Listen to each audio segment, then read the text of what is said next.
Hi, everyone. I'm Linda Golick. I'm the Health and Wellbeing e-marketing strategist in business and community health at Bellin Health, and I am joined today by Molly Vandervest. Molly is our regional team leader for our employer clinics, and Molly is going to show us how very easy it is to schedule yourself for a COVID test if you should need one. Perfect. Thanks for having me today, Linda. So I'm going to grab the screen here and walk everybody through just how easy it is to sign up for a test. So I think we were kind of talking, we've been getting more questions recently just about, just reminding people on how they can sign up for a test.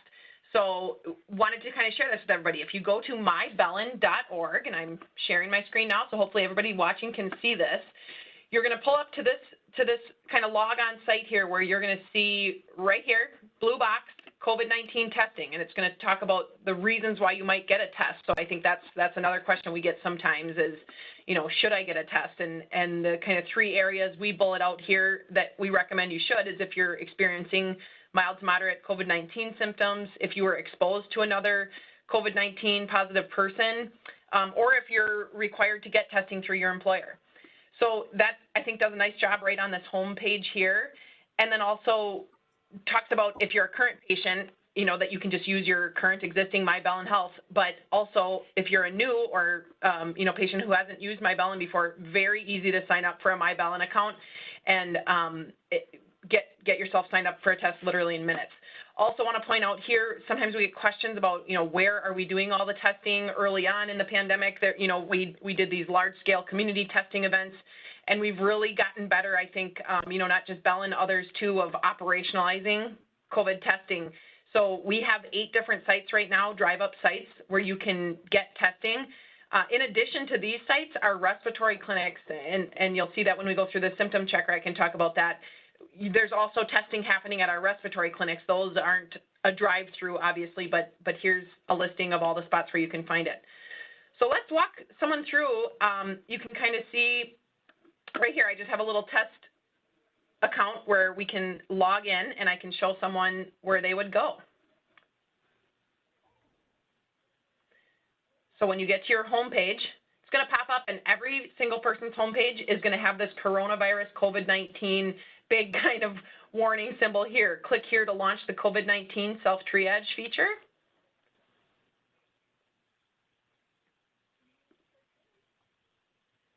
And then when you get here, it's going to make you do the, always have to do some of the acknowledging all the things that you do on these things. So we'll continue, and I will show you the symptoms. So this is the part where we call it our symptom checker. And what's great about this is based on the answers to your questions, it's going to recommend a path of care.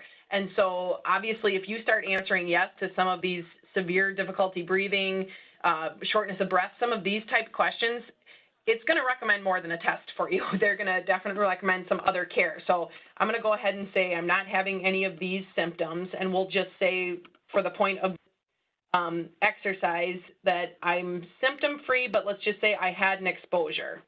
So we'll mark yes there.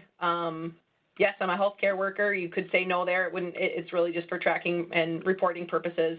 And then say, yeah, my employer wants me to have a test. And I do want to point out this is a good last question we recently added. Have you had a previous positive COVID-19 test in the last 90 days? The reason we add this is because you could test positive for COVID 90 days after having it. So we have had a couple employers where they want their employee coming back with a negative test, and that might just not be possible for everybody just because the way this virus works. It does not mean that they're still contagious.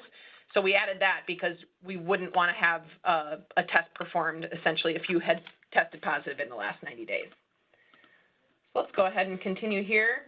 And then it's going to tell me here you've chosen to select a COVID-19 test. And the reason that popped up for me this time is because I didn't have any symptoms, so it didn't recommend that I was going to a respiratory visit. Since I had an exposure, all I need is a test. So I'm going to go ahead and hit agree there. And now I want to hit schedule an appointment, and it's going to pull up all the different spots that I could go. So if I wanted to, and I didn't want to see all the available appointments at all the spots, I can just click any provider and any location, and it's going to go ahead and pull up all these different testing sites, starting with the next available appointment. So it looks like right now, I could get in still today at our main GB testing site. And I should point out that is our, the site that we have in Green Bay is where we're doing the most volume. But it also looks like I could get into Iron Mountain today if I were in the northern region. So that's great to see. And then it's also going to list out the upcoming days. So maybe I want to go in tomorrow. One thing we talk about a lot is if you just had an exposure, you really want to wait to have that test until about 5 days out from the exposure. So that's where it could be helpful to go ahead and see a couple days into the future where you want to go. So let's just say I'm going to do 11:55 tomorrow. It's going to pop up with making sure all my information is correct here. So information's correct. We add insurance on this part if you have it, because we are advertising no cost to the patient, but if you have insurance on file, we will bill that, but it will be no cost to you. So if for whatever reason your insurance doesn't cover it, no big deal, you're not going to get a bill. So we'll just say this information is correct. And now I'm going to get to this final screen here. And once I hit schedule, I am good to go. The other cool thing I'll just point out, once I go then and have my test, I'm going to get an email saying you have a test result in your MyBellin account. And then I'll come in, you log back in. If you go here, you're going to be able to see test results. And this is the page that you'll pop up, and your test result will be right in here. Okay, so one more thing I'd like to show, though, is let's go back through this symptom checker as if we were having some other symptoms, because I do want everyone to be able to see if something more than a test is recommended. So let's go back through. We're going to start over. And we're going to acknowledge and continue. Okay, so I'm not going to check these first ones because I'm pretty sure these first ones will bring you to more than even just a respiratory clinic visit here. But let's say that I was having a fever. I'm not having a problem taking in fluids, but let's say yes. So let's say I have a fever, cough, sore throat, and runny nose and congestion. No to that, didn't have any known contact. Let's just say I'm not a healthcare worker, and let's see what it recommends here. So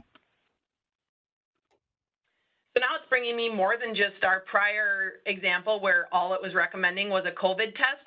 Now it's coming up with a couple more options that we may want to consider, whether that's an office visit at a respiratory clinic, a video visit, or an e-visit. So I'm gonna select, yeah, I think I need to be seen by somebody, and pick office visit. And then it's going to bring you here, schedule a MyBellin respiratory visit. And all I'd have to do here, I won't make everybody go through it here, but all we'd have to do is schedule that appointment. It's going to come up with our options of either a Green Bay, Marinette, or Iron Mountain respiratory clinic option. And you can schedule away just like you did a COVID test. Perfect. And I think that's so helpful, because if people are using it correctly and you really put in what your symptoms are, the platform is going to send you the recommendations of what you really need, correct? Yes, and I think it has worked really well for people to be able to see that. And some people may still go through that, and if their symptoms are mild enough, they may say, hey, no, I just need a test, and that's fine too. But, there might be somebody that's thinking it could be strep, it could be COVID, they don't know, and that's where a respiratory clinic visit probably makes a little more sense. So that's my pretty easy walkthrough, Linda. What do you think? I think it's great. I think it's very simple to use. I also think that the MyBellin Health page or the app have a bunch of different features that you can use with your healthcare provider if you are connected to Bellin. So I would just encourage people to go to that page or download that app and have that ready should they need the COVID test, or if you need other healthcare. So Molly, if people have questions, what should they do? Who should they contact? So yeah, if people have questions, they can absolutely message their care team right through this MyBellin app. Or if you're not a Bellin patient, we also have our telehealth COVID hotline. And I think we can put that number right up on the screen for everybody. Great. All right.